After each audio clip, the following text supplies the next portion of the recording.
نحمده ونصلي على رسوله الكريم اما بعد فاعوذ بالله من الشيطان الرجيم بسم الله الرحمن الرحيم رب اشرح لي صدري ويسر لي امري واحلل عقدة من لساني يفقهوا قولي۔ السلام علیکم ورحمۃ اللہ وبرکاتہ۔ تمام حمد و ثنا اس رب العالمین کے لیے ہے جو رحمان اور رحیم ہے، جو ہمیں ہر سال نیکیوں کا ایک نیا موقع دیتا ہے۔ درود و سلام ہو ہمارے نبی محمد مصطفیٰ صلی اللہ علیہ وآلہ وسلم پر، جن کی رہنمائی کے بغیر ہم کبھی نیکی کا رستہ نہ پا سکتے۔ پیاری بہنوں، آج کا ہمارا موضوع ہے عشرہ ذو الحجہ کی فضیلت۔ یہ عشرہ یعنی ذو الحجہ کے ابتدائی 10 دن اللہ تعالیٰ کے نزدیک اتنے عظیم اور مبارک ہیں کہ ان میں کیا گیا ہر نیک عمل کئی گنا زیادہ اجر کا باعث بن جاتا ہے۔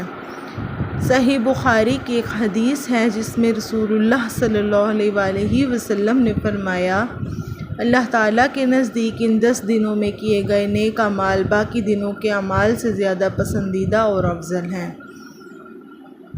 صحابہ کرام رضوان اللہ علیہم اجمعین نے سوال کیا، یا رسول اللہ صلی اللہ علیہ وآلہ وسلم، کیا جہاد بھی ان دنوں کے اعمال سے افضل نہیں؟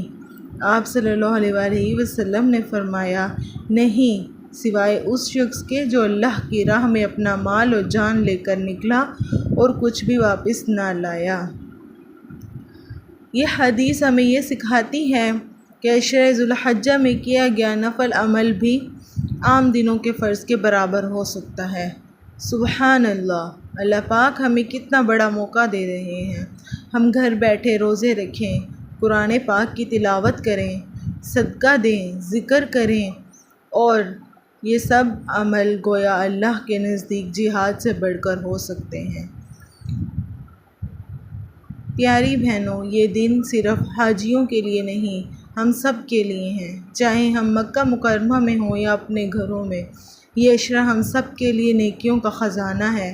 ہمیں ان دنوں میں غفلت نہیں برتنی چاہیے۔ ایک سوال کیا جاتا ہے کہ ان دنوں میں کن اعمال پر خاص توجہ دی جائے، تو اس کا جواب یہ ہوگا کہ سب سے پہلا عمل ہے روزہ رکھنا۔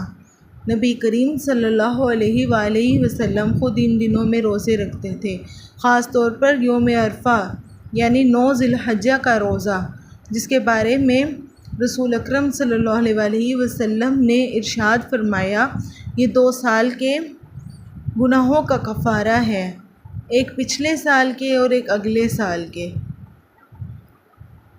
روزے کے بعد اگلا عمل ہے ذکر۔ آپ صلی اللہ علیہ وآلہ وسلم نے فرمایا، ان دنوں میں تکبیر، تحمید، تحلیل اور تسبیح کی کثرت کرو، یعنی یہ الفاظ پڑھو، اللہ اکبر، الحمدللہ، لا الہ الا اللہ، سبحان اللہ۔ ان دنوں میں قرآن مجید کی تلاوت کو اپنا معمول بنا لیں، صدقہ دیں، صلہ رحمی کریں، نمازوں کی پابندی کریں اور اپنی اصلاح کریں۔ یہ دن ہمیں موقع دیتے ہیں کہ ہم روحانی طور پر تازہ ہو جائیں۔ یہ بات یاد رکھنی چاہیے کہ رمضان کے آخری عشرے کی طرح ذو الحجہ کا پہلا عشرہ بھی اللہ پاک کی خاص رحمتوں والا ہے۔ فرق صرف اتنا ہے، رمضان میں راتیں افضل ہوتی ہیں اور ذو الحجہ میں دن افضل ہوتے ہیں۔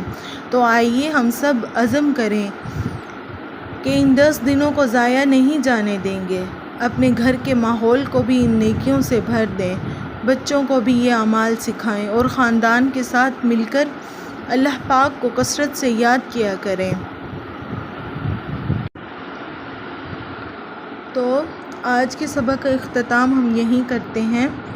اللہم اجعل هذه الایام خیرا لنا وافتح لنا فیها ابواب رحمتی واغفر لنا ذنوبنا ووفقنا لذکرک وشکرک وحسن عبادتک۔